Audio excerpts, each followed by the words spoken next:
Hello, Gene Schwimmer here. Before we get into today's subject, welcome to the vlog, by the way. Welcome, welcome, welcome, everybody. If you're new or if you're old, everybody welcome. But I have to start today, before I get into today's subject, with, I made a mistake. I screwed up. What can I say? I made a mistake. I have a new subscriber. I hope that new subscriber is watching. I couldn't find your name. Sorry, Mr. New Subscriber. It was there for a minute. Now I can't find it. I might have another new subscriber. I'm not sure. But I just discovered last night when I was editing a new video that I've been posting videos on the wrong channel for the last 2 or 3 days. I have more than one channel. What happened was I switched channels, didn't realize that I had switched channels, and I was posting videos on that other channel. So if you subscribe to me by that channel, then you're not really subscribed, because I am now back to putting the videos on the channel they're supposed to be on. So I'm hoping when you did not receive the notice that a subscriber should get of a new video, I hope you looked for me on YouTube and found this video, so then I can tell you that I screwed up. I was on the wrong channel.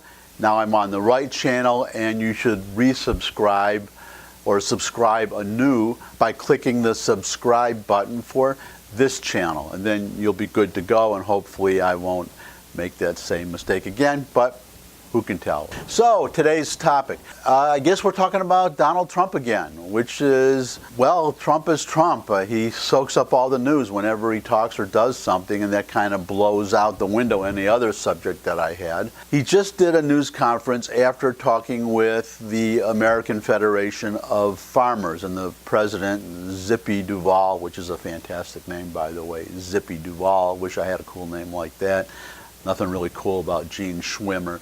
Trump, and this has already been in the news for a while, he's going to provide $16 billion of aid to the farmers, which is really good. And as long as I'm on the subject of Trump, before I forget, I owe him a certain apology. I was complaining the other day, criticizing him for seeming to be a one-trick pony on dealing with China. Just tariffs, tariffs, tariffs, just put on tariffs and expect results. I said that there are other alternatives to try to pressure China. I was wrong. I wasn't wrong about that advice. What I was wrong about was, after I shot yesterday's video, I read the Wall Street Journal, and I found that he did do something that I had suggested, an additional alternative, which is to bar Chinese nationals from working for American high-tech companies, because number one, that would hurt China, but number two, that's an important conduit to China through which they steal our technology. They get a Chinese national hired at an American high-tech company. That employee then steals the technology, transmits it to China. So congratulations, Mr. President.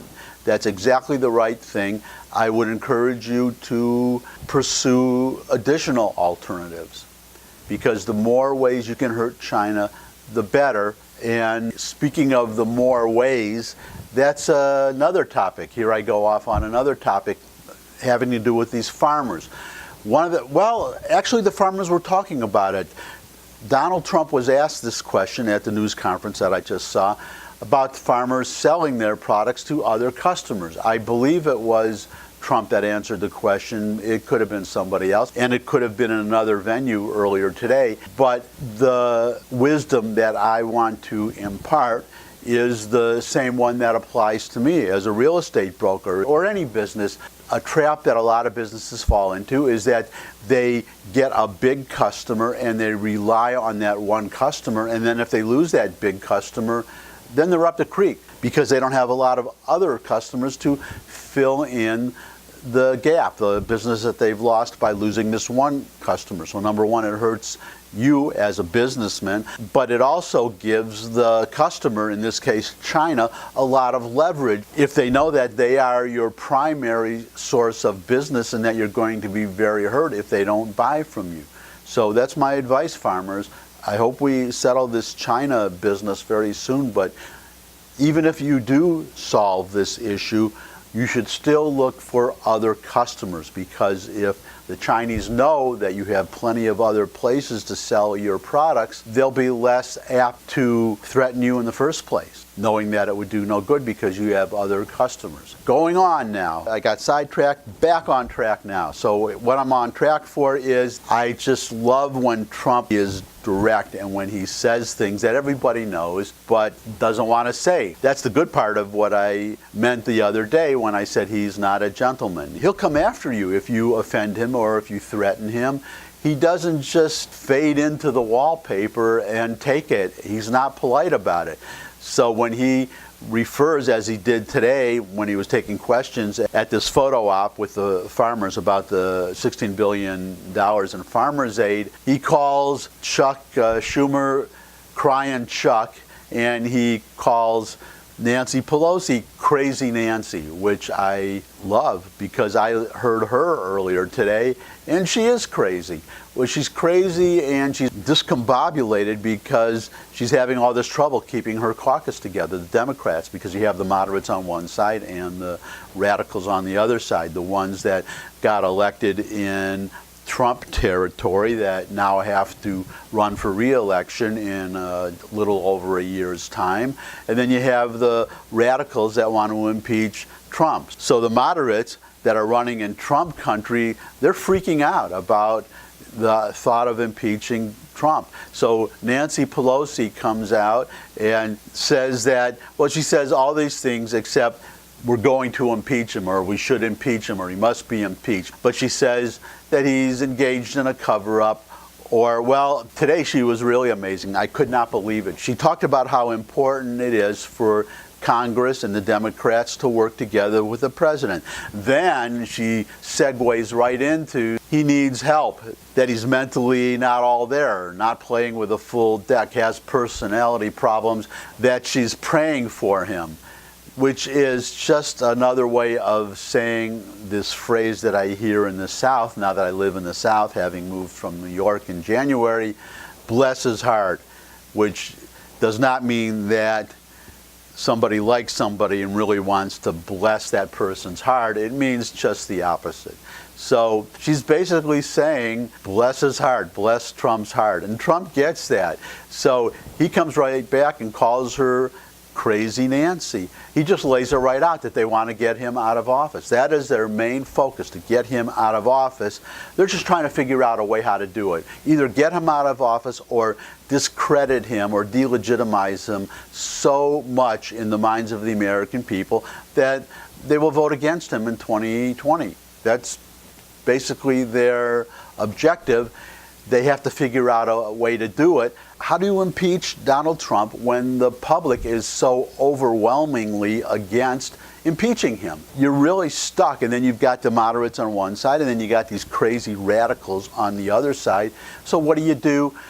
Brett Baer of Special Reports, Fox News, he nailed it. What they're trying to do is they're trying to impeach him without impeaching him. They're trying to have an impeachment without an impeachment. And how do you do that? You hold hearings and you make them look like an impeachment hearing. How do you do that?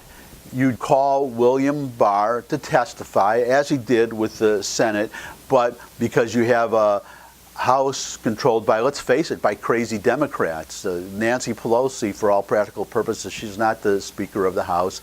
She doesn't control anything. Alexandria Ocasio-Cortez, she's the Speaker of the House, and if she wants to impeach Trump, Nancy Pelosi is in a dilemma. So what do you do if you're Jerry Nadler, another, well, he's a really Trump hater going way back, as Trump himself said, and I know this because I am a New York State licensed real estate broker. I'm licensed in New York and New Jersey. I live in Tennessee, but I'm not licensed here, and I may not get licensed here because all my work is back in New York. and New Jersey and sometimes Pennsylvania. I've been in the real estate business for over 20 years, so I know all about the enmity between Jerry Nadler and Donald Trump. If you want the story, if you're interested and you've watched this far, which I hope you have, Donald Trump bought a big stretch of land on the west side to develop into apartments. A very big luxury housing complex that went from, I forget from what street to what street, but a large swath of the Upper West Side. The whole community rose up in arms because this is the problem with New York. If you're wondering why the rents are so high, causing, among other things, me to have to move because New York became unaffordable, it's because they won't allow any building. And the reason they won't allow any building is because you have these cute little 4 or 5 story brownstone buildings that line the streets. If you saw the Woody Allen movie Annie Hall, Woody Allen meets Annie Hall in front of her apartment building or on one of those streets, you can see what it looks like. I mean, I'll be honest, it's very charming. It's one of the things that made me, watching back in Detroit, I watched Annie Hall 3 times, and that was a big factor in me deciding to move to New York. The problem is, though, New York is getting very crowded. You have these hippy-dippy liberals that want to keep that charm, these little brownstones. They don't want any tall buildings that you need to accommodate the number of people that now want to live in New York. That naturally raises the rents. On the west side, Donald Trump wanted to, and he did. If you go there now and you look, and I've been in these buildings, they're tall. They're very tall, multi-story buildings. I don't know how tall, 20, 30 stories. I never counted them. They're very tall buildings. But you had the community, the local people, they wanted to keep these rail yards, or they wanted to turn it into a park, that whole area into a park, which would pay no taxes and it would provide no housing, which is what is really needed. How does this relate to Jerry Nadler? That's Jerry Nadler's district. He's the congressman for the Upper West Side, for that district. So he was at the forefront of fighting Donald Trump on building up the Upper West Side, putting up all these buildings. Trump won. The buildings are there. You can go see them. Trump won. He bought the land. They could not stop him from building what he wanted to build. He built the buildings, and ever since, Jerry Nadler has had it in for Donald Trump, and now he's heading a major committee, the House Judiciary Committee, and he is going after Trump any way he can. That's what it's all about. Jerry Nadler wants to get Donald Trump. Nancy Pelosi would like to get Donald Trump, but she's an experienced politician. She's not stupid. She knows what impeachment is going to mean. So they have to impeach him without impeaching him. And the way you do that is you have, say, William Barr, as I was saying before, come to testify before the House, but you have a House controlled by the Democrats. So you have a Democratic chairman, Jerry Nadler. So unlike the Senate and every other similar proceeding in the House or the Senate since the Constitution was enacted, William Barr testified before the Senate committee in the usual way. You go before the senators and you testify, and that's how it should be in the House. You go before the House members, who are all lawyers on the Judiciary Committee, and you testify.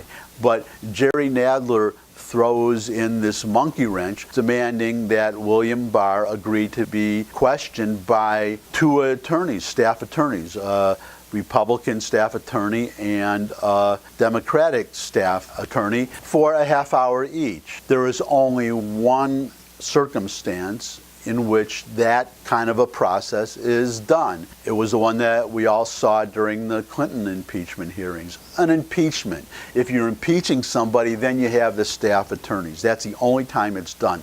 That's what Nadler is trying to do. He's trying to get Barr to testify in front of these staff attorneys to make it look like an impeachment. To impeach without impeaching. That's what they're reduced to. And that's a spectacle that we're going to be forced to witness until 2021, and that's if the Democrats lose the House in 2020. then a new, hopefully, Republican Congress will be sworn in on January 3rd, 2021, and this whole mess, this whole dragging through the mud, this whole terrible experience will be over. That's what I'm hoping for anyways. Nancy Pelosi is praying for Donald Trump. I'm praying for Nancy Pelosi to be out of there. That's it for today. Thanks for stopping by. Remember, you subscriber, the one or two of you, to resubscribe to this channel if you're watching this so that you won't miss another video, assuming I don't screw up again. If you liked the video, then let people know by thumbs up. Share it with anybody who you think would benefit. If you got comments, put them below the video. If you have a suggestion for a topic, put that below the video. If you have a Twitter feed, put the URL into a tweet and tweet it to all your followers and urge them to retweet and finally subscribe. If you're not already subscribed, it would be great if you would. See you again soon. Bye.